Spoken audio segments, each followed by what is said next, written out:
گاڑی لائسنس کچھ بھی نہیں ہوتا تھا. اچھا. نہ اتنے پیسے ہوتے تھے کہ بندہ ایزیلی اس کو ٹیکسی والا کر کے یہاں سے وہاں تک جا سکے, یا مطلب کوئی بھی ایسی ایزی ایکسیس کو اپروچ تو کرے. کاروبار کی طرف کیسے راغب ہو گئے؟ پھر جب میں جاب کرتا رہا وہاں پر, جاب چلتی رہی, تو پھر مارکیٹنگ مینیجر کے طور پر جاب کرتا رہا. اس کے بعد پھر میں نے جب میں یو اے میں آیا اور یہاں پر میں نے جب جاب شروع کی, تو اس ٹائم سے لے کر ہمیشہ سے میرے ذہن میں یہ ہوتا تھا کہ کب میں اپنا کام شروع کروں. اچھا. یہ میرے اندر ایک شروع سے ہی تھا. جب میں جاب کر کے ایک جذبہ آتا ہے, ایک خواہش تھی, ایک خواہش تھی, تو میرے ذہن ڈٹرمنیشن میں تھی. سب سے پہلے یہی چیز تھی کہ میں کب جو ہے اپنا کام شروع کروں. پھر میں نے جب کاروبار کے لیے پھر میرا ذہن بن گیا, تو پھر میں نے دوستوں سے مشورہ کیا. حالانکہ مجھے ہر ایک بندے نے یہی کہا کہ آپ غلط کر رہے ہو, اچھی جاب ہے, اچھی سیلری ہے, ایون کہ فیملی کے اندر بھی, یعنی ہر بندہ یہی چاہتا تھا کہ جاب ہی صحیح ہے, اسی کو پریفرنس کر رہے تھے. لیکن میری یہ خواہش تھی کہ مجھے رسک لینا چاہیے. اچھا. مجھے کاروبار کی طرف جانا چاہیے, کیونکہ جو مجھے ایک شروع سے ایک شوق تھا, جو ایک جذبہ تھا, تو میں یہ سوچ رہا تھا کہ شاید وہ میرے لیے, شاید میرا شوق اسی لیے ہے کہ میں شاید اس میں کامیاب ہو جاؤں اور اس کو ویزی کی طرف لے کے جاؤں.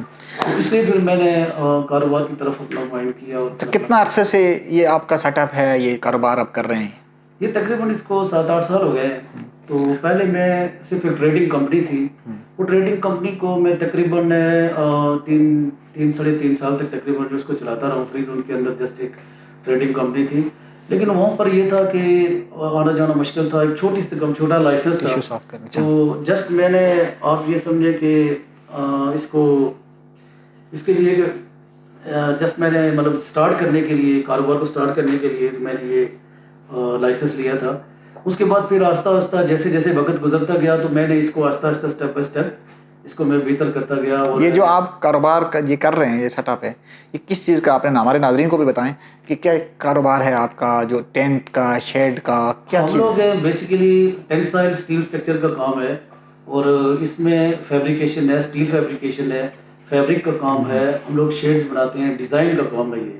اب اس طرح کے ڈیزائن اسٹرکچر کا کام ہے یہ. کسی بھی طرح کی اسٹیل فیبریکیشن, اسٹیل کے اندر اس کی موڈیفیکیشن, یہ اس طرح کا. اچھا, کووڈ-19 کے بعد کاروبار کتنا متاثر ہوا آپ کا؟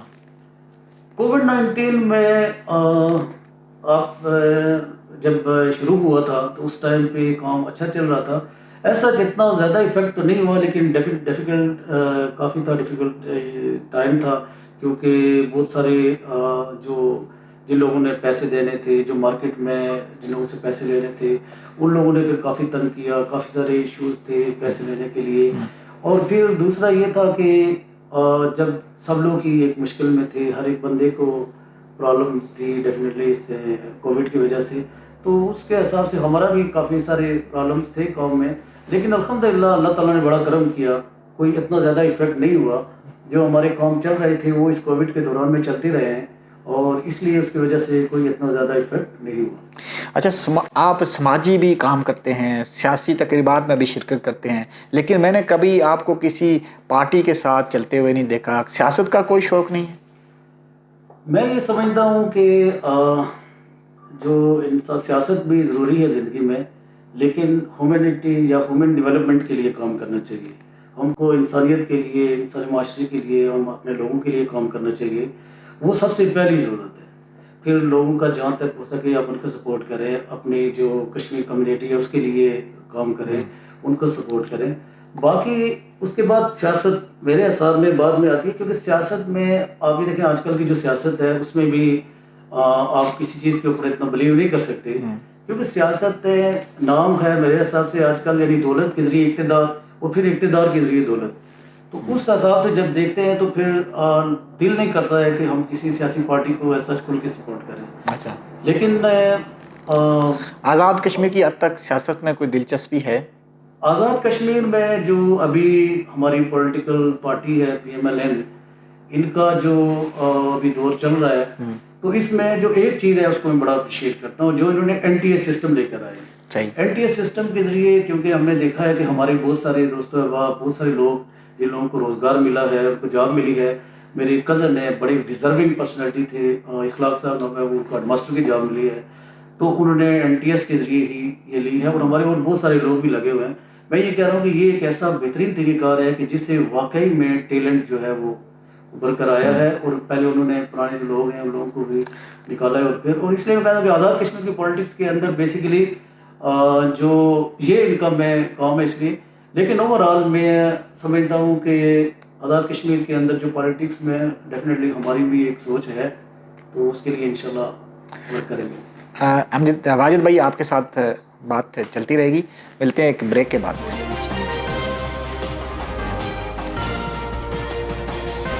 پروگرام کے لیے تعاون کیا ہے العرب tent shed steel fabrication work بنانے والے ادارے العرب ٹینٹ شارجہ نے۔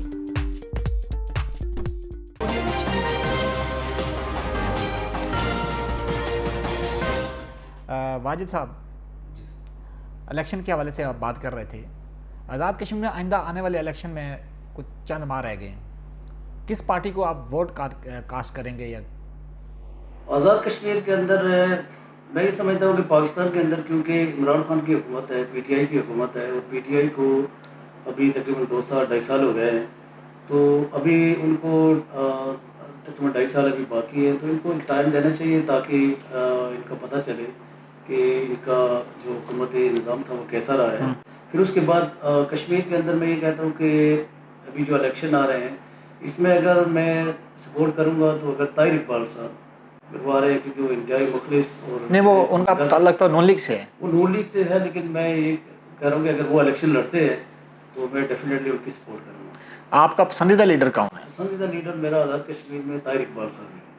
اچھا، پاکستان میں؟ پاکستان میں میں عمران خان کو لائک کرتا ہوں۔ اچھا، اس کی وجہ یہ ہے کہ عمران خان، کیونکہ باقی جو پولیٹیشین ہیں ان کو سب کافی آزمایا ہوا ہے، تقریباً آپ یہ دیکھیں گے تقریباً 35-40 سال سے یہ 2-3 پارٹیاں رہی ہیں۔ اب تو ان لوگوں نے ایک سوال ہے ان کے بعد ابھی عمران خان ایک ایسا نیا چہرہ ہے کہ جو ابھی ورک کر رہا ہے، اور امید ہے کہ انشاءاللہ اس کا جو ورک ہے۔ اب آپ نون لیگ کو آزاد کشمیر میں سپورٹ کر رہے ہیں، لیڈر آپ عمران خان کو کہہ رہے ہیں، دو مختلف رائے آپ کی۔ تو نہیں، میں یہ کہہ رہا ہوں کہ میں طاہر اقبال صاحب کو اگر وہ تو نون لیگ کے ہیں، تو وہ پھر ڈیپینڈ کرتا ہے ابھی، کیونکہ آئی تھنک سو کہ ان کا کیا سیاسی فیصلہ ہوگا۔ اچھا، تو میں پرسنلی ان کو لائک کرتا ہوں، کیونکہ ایک انتہائی ایماندار دیانتدار لیڈر ہے، اور ایک ان کا کرپشن سے کسی بھی حوالے سے کوئی ایسے ایلیگیشن نہیں ہے، اور ایک صاف ستھری شخصیت ہے، اس لیے میں ان کو سپورٹ کرتا ہوں، اور میرا دل کرتا ہے کہ اگر وہ آزاد کشمیر میں الیکشن لڑیں تو میں ان کو سپورٹ کروں۔ Well done. اچھا، فارغ وقت میں آپ کیا کرتے ہیں؟ کیا مشغلہ ہے؟ کاروبار کے بعد بھی تو دنیا کا ٹائم ہوتا ہے، آپ کیا کرتے ہیں دبئی میں، شارجہ میں؟ فارغ وقت میں جب میں آفس سے چلا جاتا ہوں تو اس کے بعد میرا زیادہ تر ٹائم جو ہے وہ اپنی فیملی کے ساتھ گزرتا ہے۔ اچھا، میرے بچے ہیں، اور 4 بچے ہیں، 2 بیٹیاں 2 بیٹے، تو ان کے ساتھ کافی زیادہ ٹائم گزرتا ہے۔ ان کے ساتھ کچھ ان کو میں ویڈیوز دکھاتا ہوں جو ان کے جو اسکلز ہیں اس ڈیولپمنٹ کے لیے، اور ان کے ساتھ بیٹھ کے مجھے ٹائم گزارنا بڑا اچھا لگتا ہے، ان کے ساتھ کھیلنا، ان کے ساتھ باتیں کرنا، اور زیادہ ٹائم میرا ان کے ساتھ ہی گزرتا ہے۔ باقی تو پھر اس کا مطلب ہے کہ آپ نے شادی محبت کی یا ارینج میرج کی تھی؟ شادی ارینج میرج کی ہے، میری والدہ کی خواہش تھی۔ ارینج میرج کے بعد محبت ہو گئی؟ جی سر، کہہ سکتے ہیں۔